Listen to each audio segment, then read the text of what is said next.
Peace and love, y'all. It's your girl, Melanie Charles, a.k.a. D-Flower.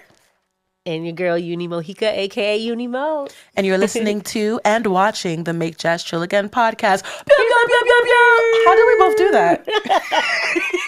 It's ingrained. It really is ingrained in us.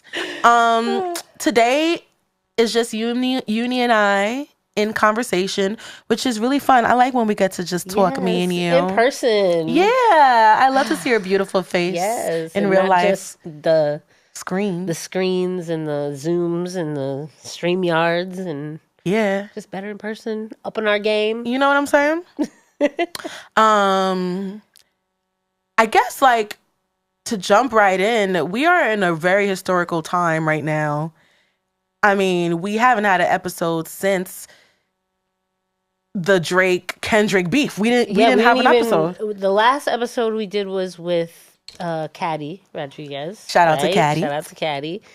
And we had initially wanted to talk about the Kendrick and Drake beef. Yes. But the conversation took a whole nother direction, which is totally fine. Yes. But now we actually get a chance to talk about it a little bit. Now that the beef is kind of settled, yes, we have a winner. It's a very clear winner. I remember we were like, Drake should just stop right now. Don't do another track. And they just kept going back and forth. The way that the timing of everything is really had a lot to do with who won. I mean, whoever was going to win was still Kendrick was always going to win. I was always Team Kendrick. First of all, I want to say that Team Kendrick. A lot of jazz heads in general are Kendrick, Team Kendrick, just because of To Pimp a Butterfly, Terrace Martin, all of those things. The music, his perception and how he puts out music is just top notch.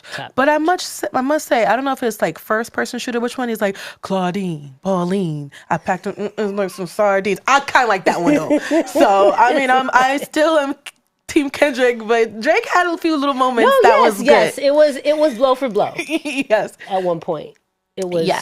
Yes. Lyrically, definitely was one to watch, and we just came up off of Juneteenth. Yes, and the pop out. Did you watch it? I didn't watch the whole thing. I just watched a few snippets. I'm not gonna lie. I'm too jealous that I wasn't there. I know. But I am aware of like what went down and like, whoa, like history. Like it was like a history lesson of Los Angeles culture. It was big time. Just how connected that the community is on the West Coast. The amount of the musicality that's out there. I don't know if there's anyone that. Do you think that there's anyone that can do that, something like that on this side, on the East Coast? Ooh, in terms of like a MC, or do you mean like in general? An MC, I'd say, and in general. I mean, let's open it up. Right, like bit. Could it be like a musician? Like, I feel like who would be an MC right now that encompasses like that is respected enough to bring out all the people?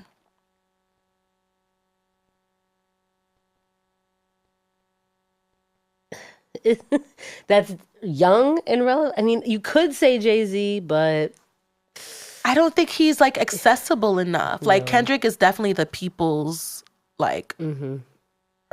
Like I think that's like a really huge. That was part of like why he won the battle is because he sort of represents the underdog that's like better than the pop one.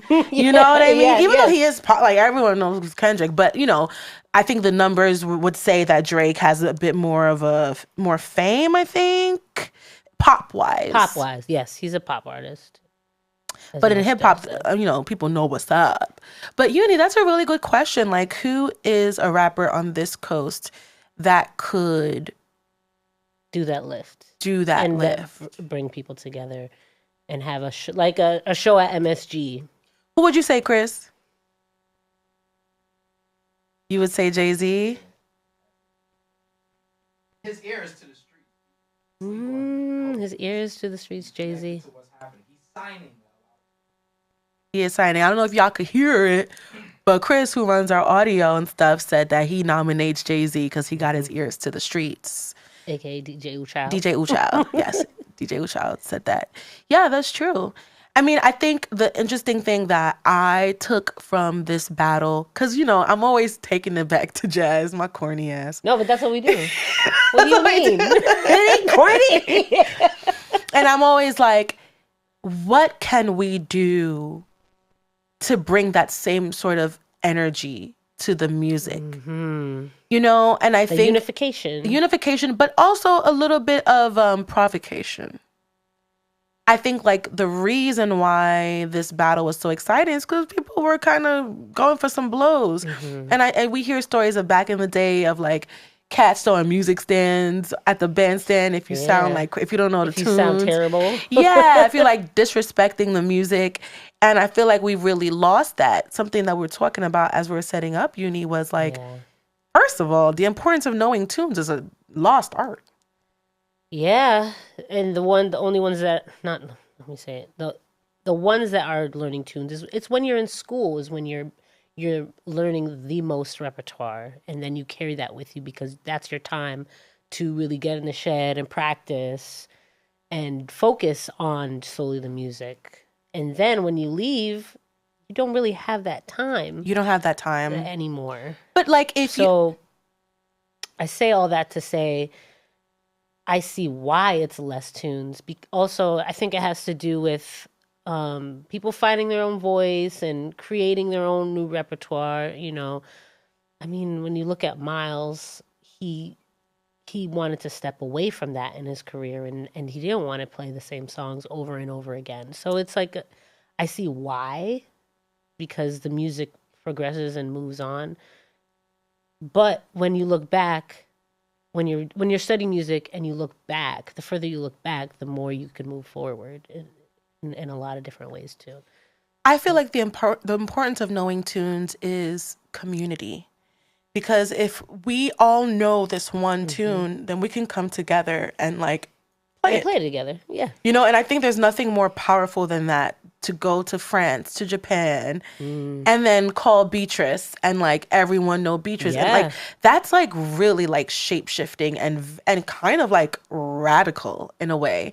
And that's why I love Terry Lynn, her new standards like concept. You know what I mean? Like and it's kind of like in connection with what you're saying of like we want to push the times, but I think like always having a bag that we all share is really beautiful. And I think, you know, it's weird me saying that like Miss Trill Jazz, where I'm like, yeah, I mean, I do, right? But I guess I do reimagine tunes a lot. So I guess like, yeah, I guess my thing is always like going back to the things that our ancestors left behind for us. I saw Cecile the other day at Vermont Jazz Fest. She killed it. Not surprised. It was the first time I saw her in a long time. Yeah. Yeah. And she is really a queen at doing the standards. She writes as well, and she has a beautiful pen. But sitting in the audience, because, you know, a lot of times you're backstage when, you know, you don't get to like sit amongst the people.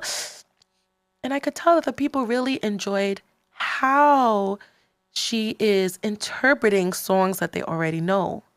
That's fun. Yes. Yeah. And we were actually chatting about this the other day. The difference between like an R&B artist doing covers. Yes.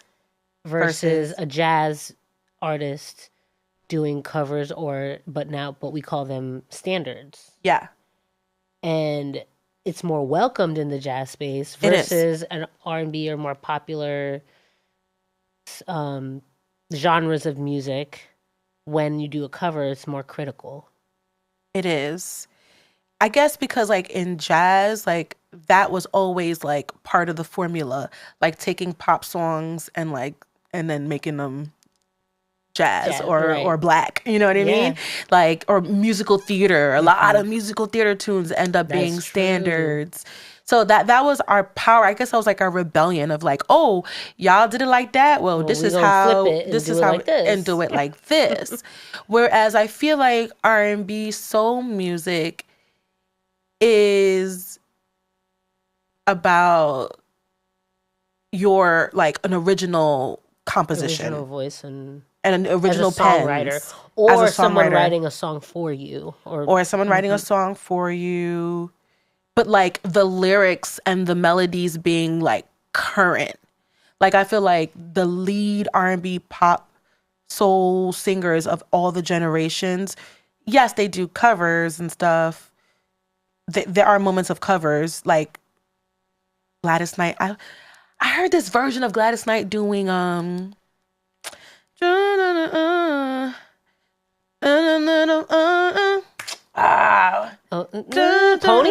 No.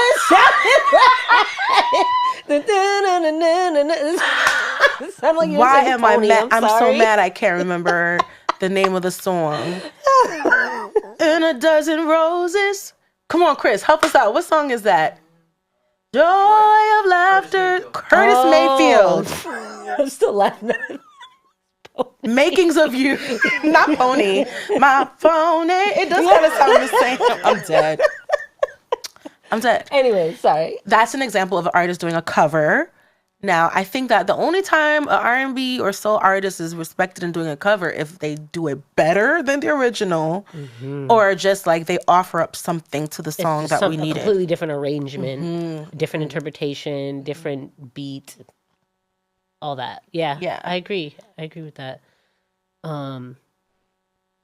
So with the idea of like, okay, the battle, this rap battle, and like how can we transfer that energy to the jazz?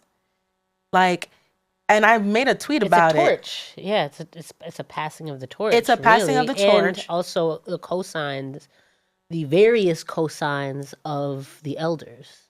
Because at the Kendrick concert there was Dr. Dre was there. And he introduced, he said, shh, I see that. He came up and did all of that. And he is the elder statesman. And so I say all that is that whoever that is in jazz in particular has to have the cosign of the elders and elder statesmen of some sort, and has a crew around them of the jazz musicians that are also doing all the things too. Yeah. I mean, yes, that's in terms of like a concert like that, but I'm talking about like the battle element. The battle element. How can we nurture that? That means again? We have to go back out to the jam sessions. Yeah. Okay. You got it. All right, so y'all, you see a little change, a little vibe. We got DJ OOOchild joining in on the conversation. Glad to be here. I'm not gonna lie, like DJ OOOchild, you're one of my favorite DJs right now. Thank you so much. And I'm very like, I love Pudge. Everyone knows I'm like a Pudge stan. Shout out to Pudge. Shout out to Pudge. And when he left New York, it was really hard for me, but like you have become like one of my favorites. And the way that you interact with a live band when we've been doing our Chill Mega Jams has been so dope. And like you always know how to get the people to move. Like it's like a sure thing. It's guaranteed. Rocking. Thank you. Yes. I gotta say I'm blessed to be a part of the Chill Mega Jam experience too, because y'all are incredible musicians. So this is a dream for sure. Thank you, bro. Yeah. So yeah, we're just gonna, we're just hanging out. Yes. I wish we had tequila. I know, right? You could arrange. But we've been talking about the Kendrick beef, Drake beef, and the culmination, all the roads that have led up to the point where it's clear that Kendrick exemplifies the culture of hip hop, where Drake he's colonized, for using Kendrick words, he's colonized the hip hop culture, and it's kind of the line in the sand has been drawn. And Chris, you're very much steeped in hip hop culture. You grew up in hip hop culture, and now we've kind of roped you into the trill. I'm getting a history lesson with jazz, and I love it. But no, to what you were saying, what Kendrick did the other night on Amazon was crazy. I watched the whole thing front to back. I think it's important to mention what he did for the city of LA and how even that was a tally on the board for this beef. Right. He brought neighborhoods together. I mean, you seen Crips up there, you seen Pyros, you seen Bloods. Yes. These are dudes like LA street gang culture is It's very real. Yeah, it's one of those. So him even doing that as a flex. Yeah. I think with that said, Drake's influence on Toronto took a hit also. You feel like he made Toronto look bad? Yeah. Yeah. Especially because of The Weeknd, how, you know, the one guy that he had signed to OVO, who was a Toronto native, he's at odds with. So that didn't help. And I heard The Weeknd was at the Kendrick show. Oh, yes. I heard that too. Yes. Yeah. Wow. So Kendrick shot the video for Not Like Us this weekend. Yes, I saw that. It's crazy. It's an onslaught, if you ask me. Yeah. Culturally. Yeah. But guys, this is my question. I keep going back to this. Let's get it. Yeah. How do we nurture that type of energy in jazz music, in BAM music? How?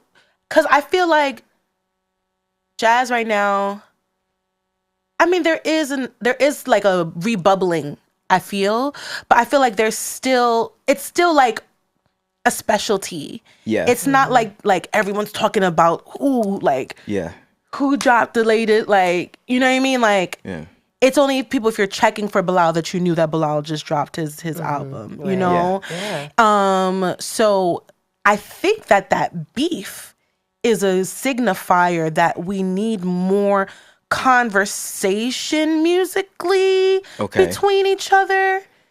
Okay. You know, and maybe the jam is that space. That's exactly what I was thinking. What you're doing with what we do with Tro Mega Jam in that regard is great, because if they see, so for instance, an artist like Kendrick can bring jazz to the forefront by working with producers like Robert Glasper, Terrace Martin, right? Also with the Tro Mega Jam, you can bring jazz to the forefront with a feature from, say, DJ OOOchild, who people would just go to his parties. And you know what I'm saying? Speaking for myself, like a lot of the people that I play for, when they noticed I started doing stuff with bands, it was like, oh, this is interesting. They'll stop by and see it like, yo, this is dope. But it's incorporating the jazz genre. When you phrase the question, Mel, like, you know, how can we piggyback off the beef? I'm thinking from a hip hop perspective, that beef is real dark. It get dark. It got dark for a second. It did. I mean, it did get dark. It did get dark and nasty. It got nasty. It's hard to bounce back. It's hard to make a positive out of it. And I think Kendrick is doing so. I don't think he's going to do it in tandem with a Drake. You know what I'm saying? That might not happen. You know, maybe it's, okay, we're going to take this opportunity to push LA music to the forefront.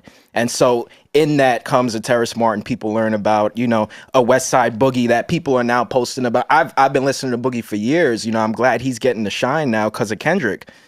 But what we do with Tro Mega Jam is the ultimate key to bringing the jazz music to the forefront, in my opinion. That collaboration is so genuine. So Yeah. And the music is the commonality. Yes.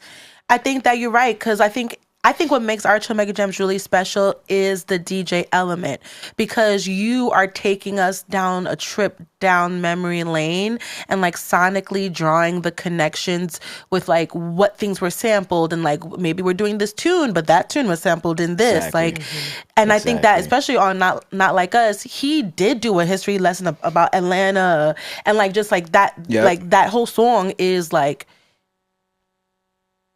history. But he kind of called out Drake and other MCs in terms of like dignity in like hip hop and like really being like about it. And I think that like right now in jazz, like it's a little bit like no one's really like holding people accountable. Because everyone's like afraid musically. There's a fine line to that though, right? Okay, what you mean? Because then when does it become gatekeeping? Well, I think if it's from musician to musician, it's not gatekeeping. Okay. And like I'm not gonna say because I'm not ready, but there is a musician right now that's been doing music for years that I think is totally like has bastardized the music in the jazz space. And every time I come across this person's music, I'm like offended. Not that I feel like I am an authority on like what is good or bad, but it's so blatantly lacking of like the principles that I feel like no matter if it's 1970 or 2027, like there's certain principles that I think. You mean like musical ability or just like concepts, sound? Like more like individuality and like honesty. Like keep like if you gonna interpret some music, I'm gonna need you to do something and not. I'm gonna need your album not to sound like karaoke. I was just gonna. You don't want karaoke. Right. You know, and then like people like musicians play with this person because everyone needs to get paid. But like I see it and it's uncomfortable for me to witness that. You know what I mean? As a lover of the music. And I connect with Kendrick of like, I feel like he is that similar kind of dude when he sees certain artists like doing certain types of music or certain type of lyrics, whatever, or their cadences are just basic or they don't have any nuance. I'm sure he's like, that's disrespectful to this art form. And he called the boy out. Yeah. Yeah, quite literally. Can we do that? I feel like jazz is now it's safe. It's too safe. But see, this is when you get jazz musicians pulling up to the club with switchblades. It turns into hip hop real quick. It be like that. I mean, back when Mingus pulled a switchblade on Jackie McLean, like, and that's dope shit. I love that shit. You need a little, you know what I'm saying? A little edge. Yeah, a little street. I heard that Miles was like shot at on his way leaving the East, I think. The jazz club. Like that's hip hop. You know, that's hip hop. It's interesting because because it goes back. I always hit. It's been institutionalized.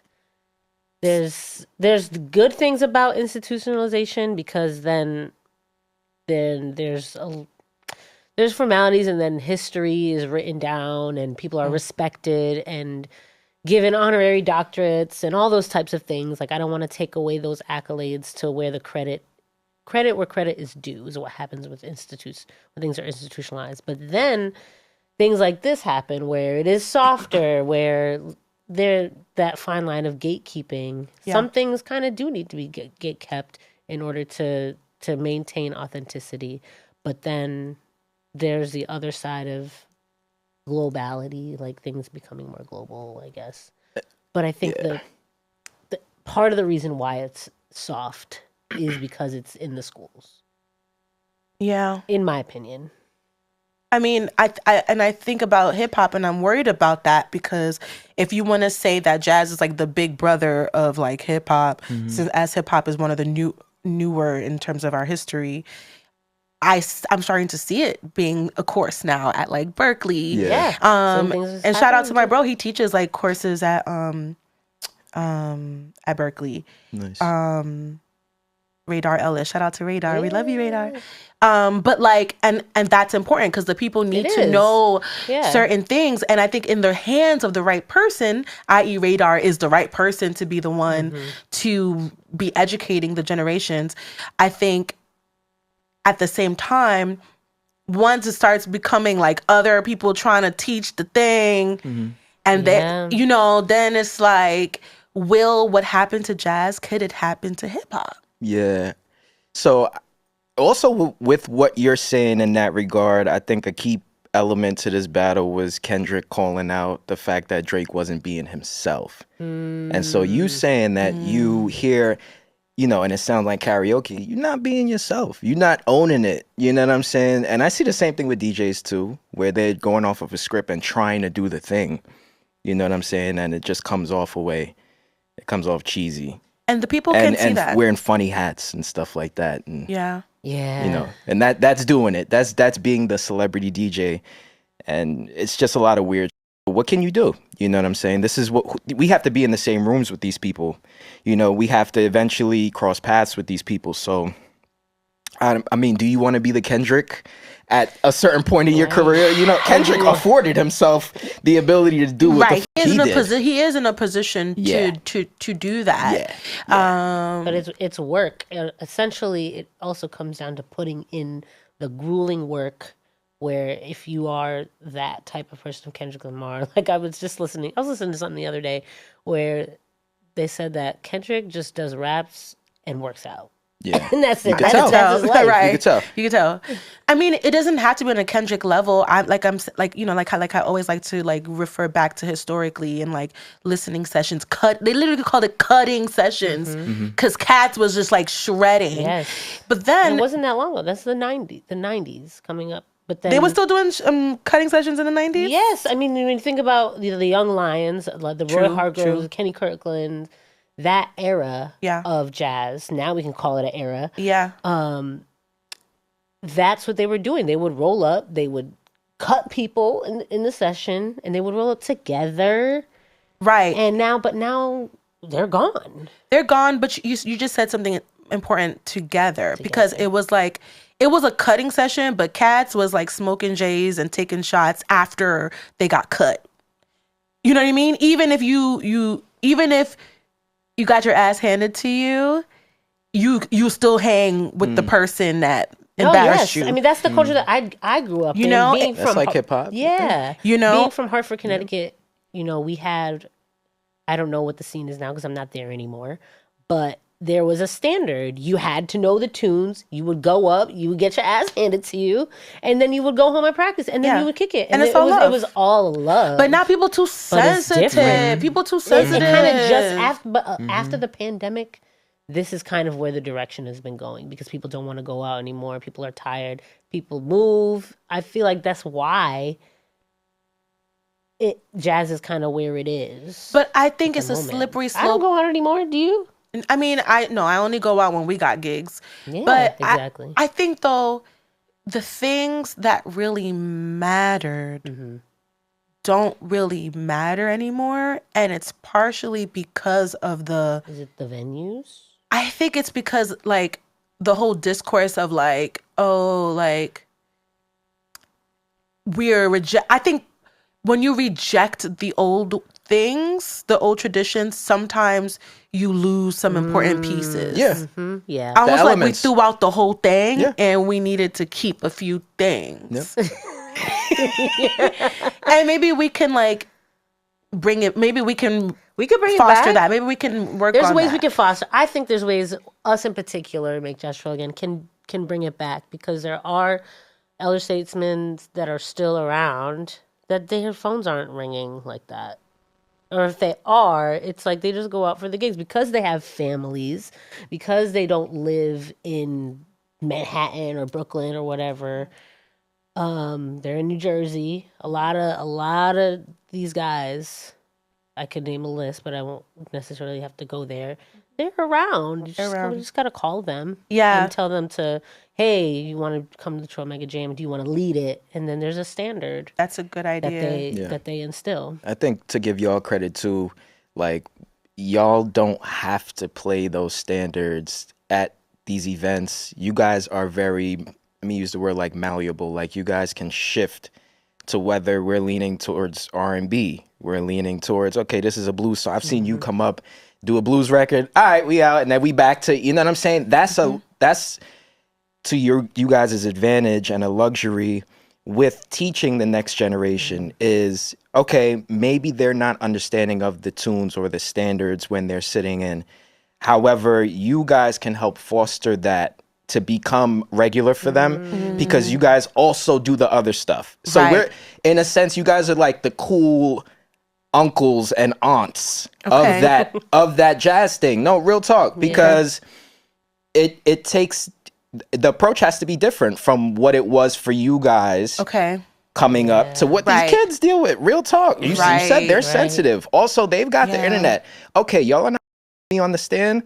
I'm going to go home and play in front of my TikTok live. Right. That's the thing. So you guys have the advantage of bringing these people in, understanding what they do, but also having the roots knowledge of the jazz. Yeah. And then incorporating it too and helping these people understand, oh, I want to play with Mel. I want to play with Yunie. I want to play with Zach. So maybe I should know these tunes. So I could pop up to the next one and we do what it is we do. You know what I'm saying? So absolutely. It's like the whole classic like thing. Like I think we learned this in school. It's like you gotta learn the tune before you can like do anything. Yeah. You know what I mean? You gotta know the changes if you want to play out. That's the thing. People want to jump and play out and don't even know like the chords. Like how like that don't you're That doesn't skipping a translate. step. Yeah. You know, before you can reject a thing, you got to know the thing that you're rejecting. So we have a responsibility, I guess. Hell yeah. Hell yeah. We got a responsibility. I see it with DJs too. You know, a lot of cats don't want to put hands on vinyl. They don't want to they don't want to lug a turntable. They don't want to know what that feels like. They rather just pull up Serato, put their controller up, sometimes not even headphones, and just press buttons. And I mean, if that gets you by, and to that about gatekeeping, I know DJs that have done that since 2009, and that's their thing. They own it though. It's like, this is me. I do parties. This is how I do my parties. I don't wear headphones. I'm putting these and I see them rock like that. Yeah. He's being him. I respect that. I will call him in an instance, even though he's not gonna rock on my turntables. He got to bring his own controller, but at least he's doing him, and it's effective. And people know that's his approach. I fuck with it. That's important. It don't look like he's trying to do the DJ thing. Yeah. You know, so you got to respect people's approaches these days. That's true. Technology's advancing. That's on the DJ part, but to jazz, it's the same correlation. It's the same thing. When you talk about technology, I'm really happy that you mentioned that, because it's like, it's, once again, it's a curse and a blessing. I believe, you know, a lot of people are just like recording more and like releasing recorded music, but they didn't cut their teeth live. Yeah. And then they get booked for some like top festivals, and they look crazy. Yep. Yeah. Those are the auto-tune artists. Auto-tune artists. Studio artists. TikTok artists. You know? You got to tour with your engineer. You got to tour with your engineer. Bring him. He gonna get you right. There was some girl, I heard somebody was telling me a story about this girl was like DJing and didn't know the equipment. And like people had to come on, like she was doing like a huge festival. Coachella. Yes, it was the Coachella. Yeah, incident. Coachella. Yeah. And the girl She said she wasn't good at math. This is too much. I knew exactly what was happening. What was happening? Somebody put a set list together. Let's start there. Somebody put her set list together, lined her BPMs up, and what'll happen on these, to get technical for a moment, what'll happen on these platforms is if you have a record that's 120 BPMs, depending on the bop and the amount of like percussion, sometimes your software will half-time it. So it'll become 60 BPMs as opposed to 120. Yes. She's going through her set, lining these records up as she was told, and hit a hiccup where maybe the BPM was on double time or half time, and so she caught amnesia up there. That's where that happened. Like, she's like, I'm too bad at math for this. It's like, you're not a DJ. You're That's just not what a this DJ. is. Exactly. And it's okay, but this is not for you to be doing. But then she shouldn't have been on a Coachella stage. There are so That's many one of the DJs biggest that stages. Yeah, that's like really unfair to the people that really like cut their teeth, like out here really learning how to be a respectable DJ. And that's the thing. Like, same thing with you know, in live music. And I can't believe I'm like feeling like I have to say jazz bam. We talk about those two things all the time, but here I am like jazz bam. Okay. A lot of cats know what they know. And like something goes wrong, like, or your bass player don't show up, or like something's going on. Do you know how to jump quickly? Exactly. Right. Can you be malleable? Comes with experience. Yeah.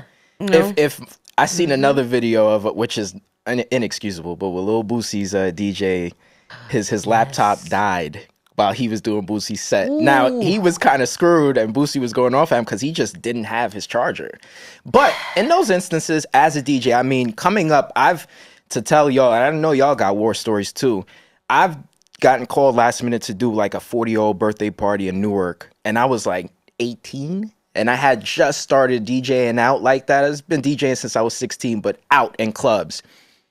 I mean, they were booing me. Like, if they could have came up to that balcony, thank God I was up there. Oh somebody would have strangled me. And so you go through enough of that, your laptop dies. You know how to grab that mic and keep people engaged until your shit gets plugged back in and we're back up and running. So in an instance with her, she had a mic there to tell people she couldn't do math, but keep these people engaged while somebody else figures something. That's part of the chops, like as a DJ. Part of the chops. You got to have a couple of war stories to get to that point.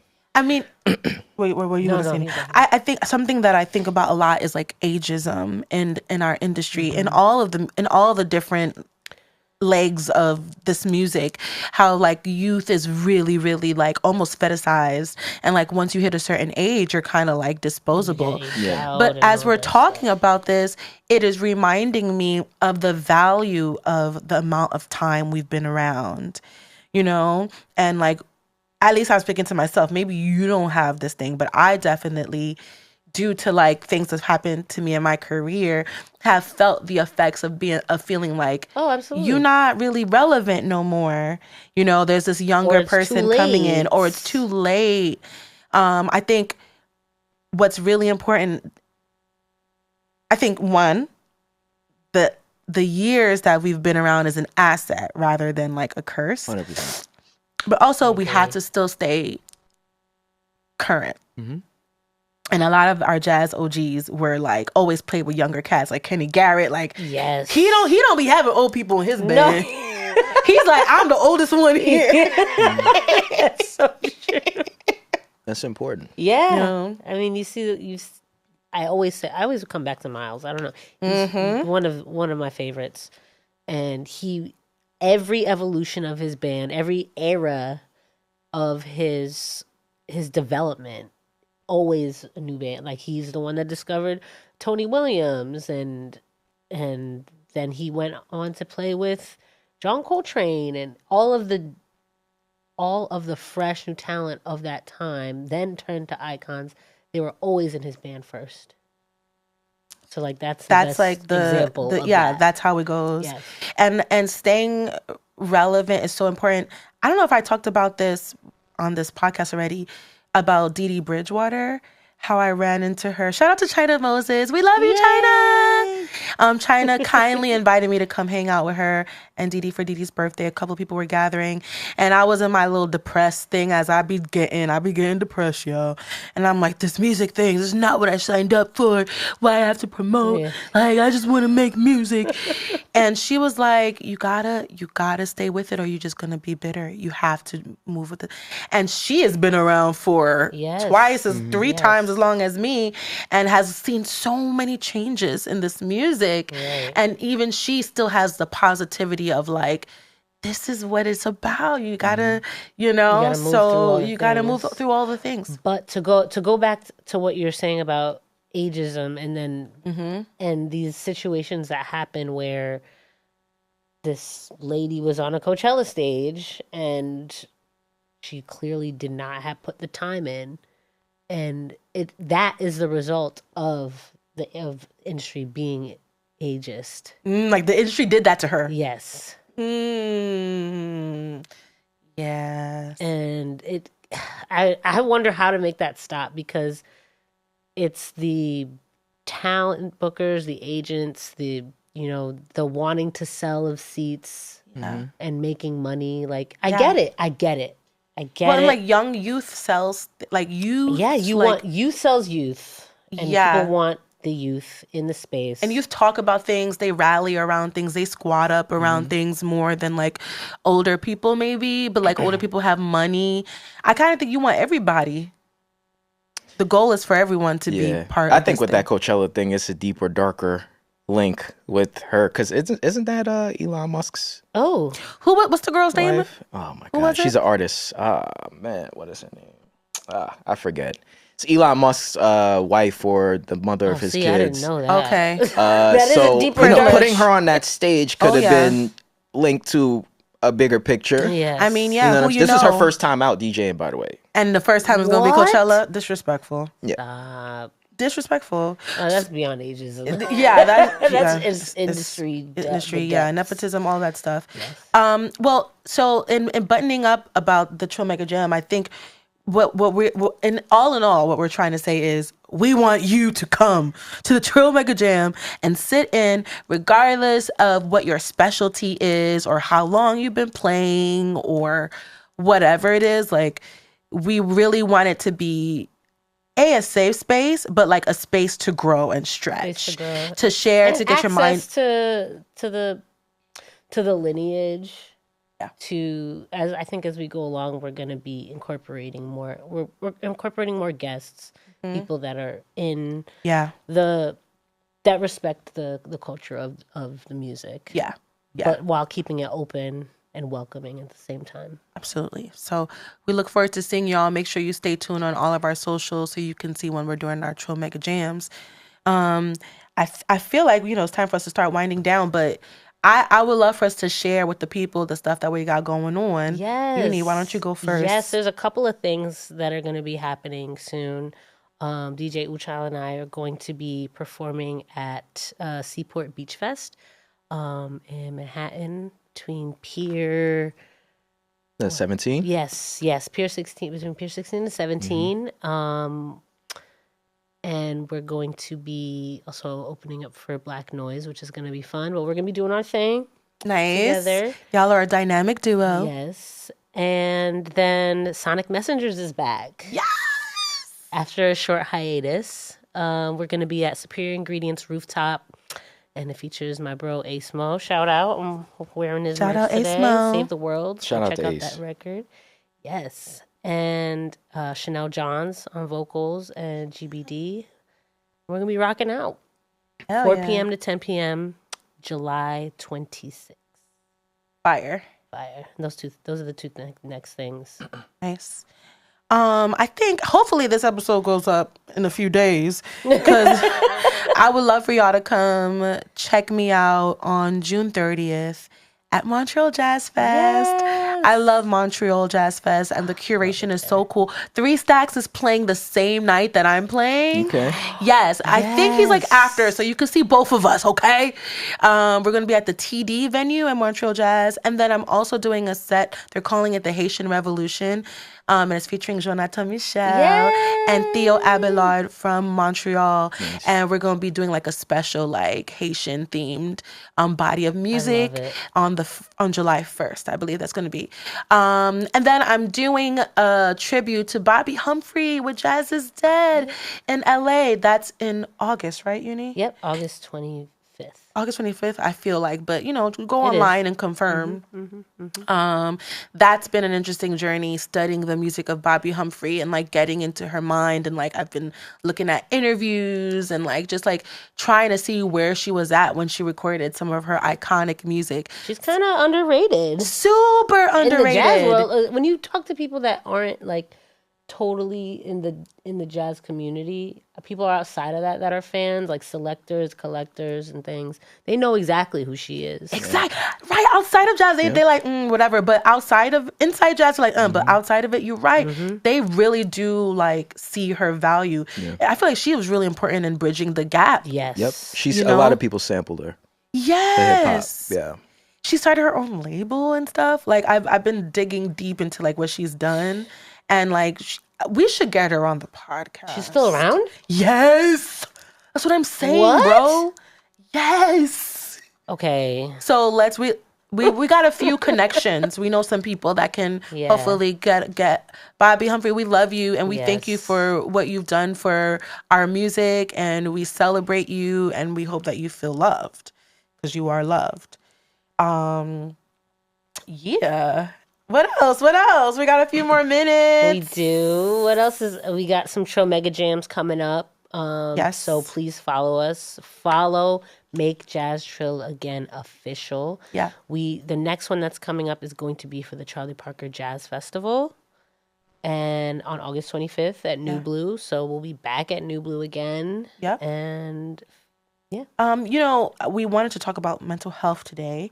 We only have 10 minutes left, but I guess we could just do like a mental health check where everybody here. Important. You know what I'm saying? Important. Who wants to go first? You want me to? Yeah, you go. Okay. A few weeks ago, I shared on my social media how I've suffered with depression and anxiety for years, not really realizing that it was depression and anxiety, just thinking that that's normal. And the past few months have been like, I think been the lowest that I've ever felt in that regard. But right now I'm sort of like turning a corner, and I'm really grateful to my friends, you guys, for like always making space for me. And even when I'm like going through my like beating myself up or being like ridiculous, you guys have continued to be so kind and patient with me. And I encourage everyone to please do the same for all your friends, because you really don't know what people are going through. Oh, you're true. You're true. You're tried and true and correct. So I'm feeling all right. Yes. I think for me with mental health, I tend to make myself super busy to kind of get through things. And because I think a lot of it kind of just comes from my sense of self-worth. So when I'm busy and doing things, I deem myself as worthy, which isn't always the best way to think. And because just being busy makes me feel good. It makes me feel like I have worth in my life. And then just the other side that I deal with is lying to myself about just my worth as a musician. And being on both sides can get kind of tricky, because I notice how people treat me when I'm a musician, and then how they treat me when I'm a booker or a programmer. When you're playing those different roles. When I'm playing those different roles, how musicians will treat me differently, or an agent will treat me differently. So it's tricky to navigate. Yeah. And I have to constantly tell myself, like, girl, you're boss. You are unique. Stand in who you are. In all the roles. In all the roles, and imposter syndrome can kind of seep in, and battling that. A lot of people battle that. A lot of people do. So it's hard to admit that on camera. Yeah. Because it feels vulnerable. Yeah. But I know that it's going to benefit whoever's watching. So, and then just, that's like that life. But then there's family too. So struggle while being busy, it's like trying to figure out how to be there for my family at the same time. And then physical health. So yeah, a lot. But you're doing great, Uni. Thanks. How about you, DJ OOOchild? Yeah, a lot of what a lot of what you both just said definitely applies to me and what I go through day to day. However, one thing that I do want to say and I'm sure you guys can relate, speaking to the audience more so, if you guys happen to feel any of those things like what Mel and Uni just described, just keep in mind the goal, or what makes you happy, and pour into that, whether it's family, whether it's your creativity, whether it's your journey and your career. Just make sure you pour into that positively. We all, we get bogged down with the day-to-day and the schedule, whether it's touring, whether it's creating, but showing that you guys make the effort says it's your passion, right? So a lot of the times I have to remind myself, hey, if it was all said and done, if I had to leave tomorrow, are you happy with what you left behind and what you put out? And so every day I try to make that my goal. Okay, what's the next move? All right, me and Uni working on something. All right, Mel want to do something. All right, we're going to put this together for Zach, because this is what feels good to us. We're doing something that matters with dope musicians. Yeah. I think we have to give ourselves that credit. Mel asked me the other day after my Industry City set, and it stuck with me. She said, "Are you feeling yourself?" And I hope you were feeling yourself. No, I'm gonna be honest. Yeah, but Uni being around me for so long understands how I kind of just go through the steps that I go through before, during, and after a set like that or a party. And it's so second nature to me that, yeah, sometimes I need that reaffirming, like, hey, to bring it first to mind, like, yeah, you're tired. Yeah, you have a headache. Yeah, you've been running around all day, but look at what you just did. Look at the smiles you left on people's faces. You got people, they did their cardio for the day because of you.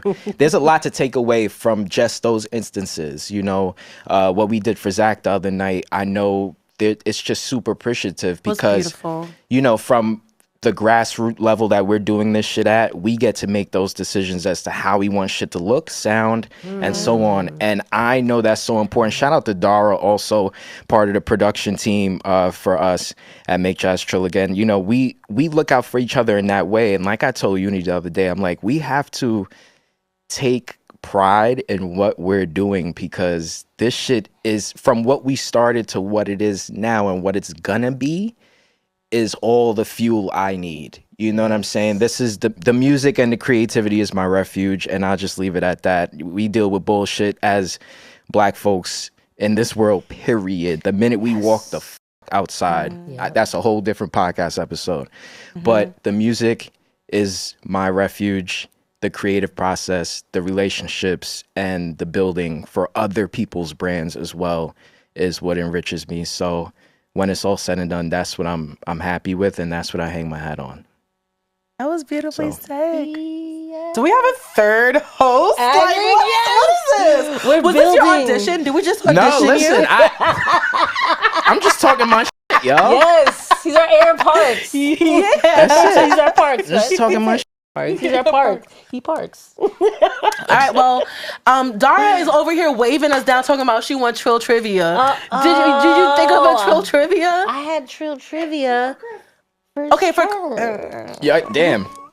Y'all got something for me? yeah, put Chris on the hot Maybe seat. you got one for Uni and Mel on hip hop. On like hip hop? Oh yeah, give us I some should- Uni hip would hop. win. Uni will wipe me clean. Yeah, do some hip hop. Okay. trivia. I like that. Good one, Dara. Woo. Okay. Okay, let's do this.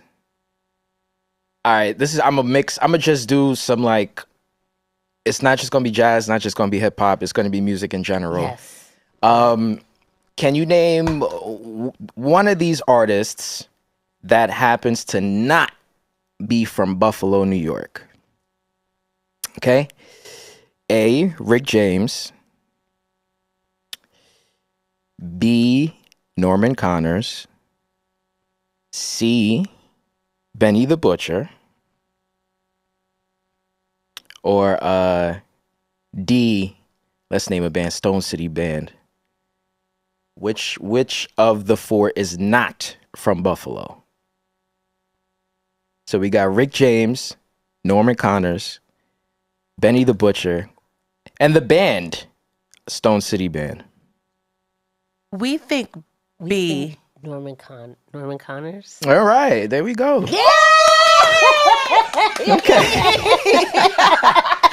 That was fun. Yes, I love not being the children. Right. Y'all want another one? Yeah, give us another one. Yeah. Okay, I'm gonna keep it geography based, because why not? Okay, Jeopardy. Jazz Jeopardy.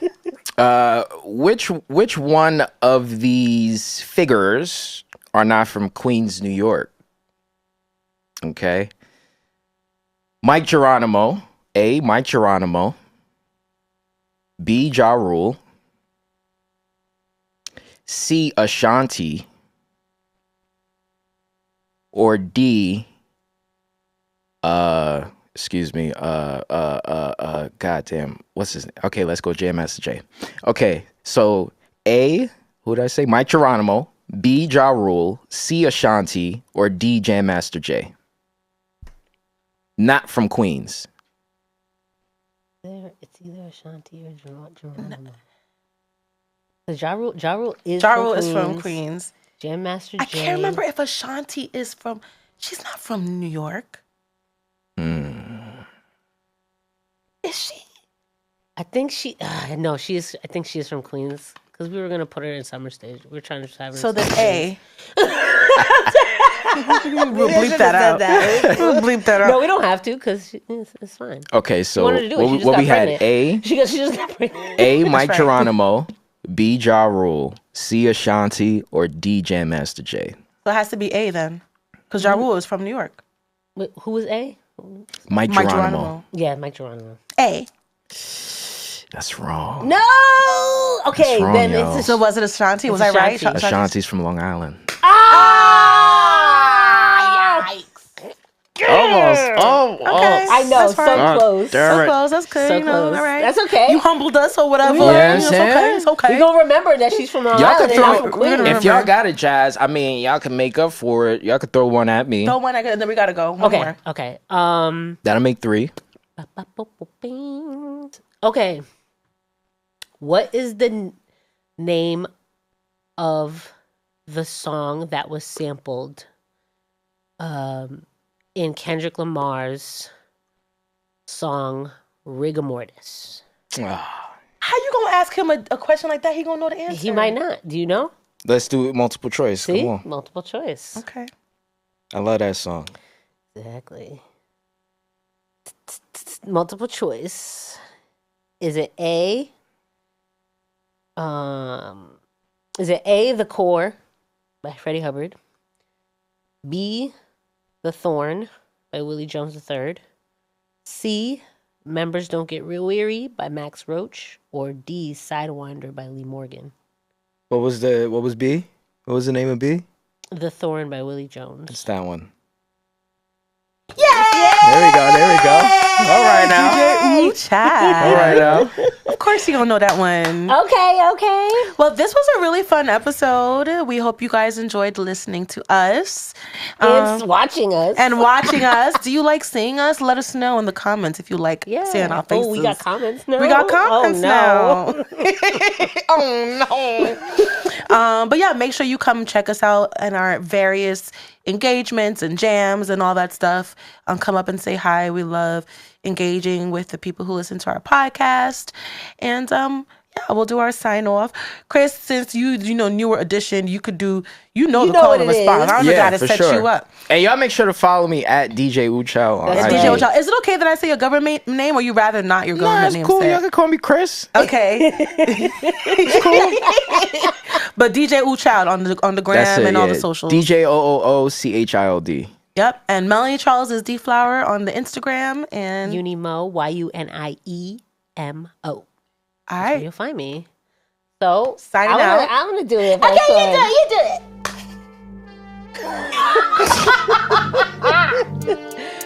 Whatever you do, Remember to Make jazz trill again. They not like us. They not like us.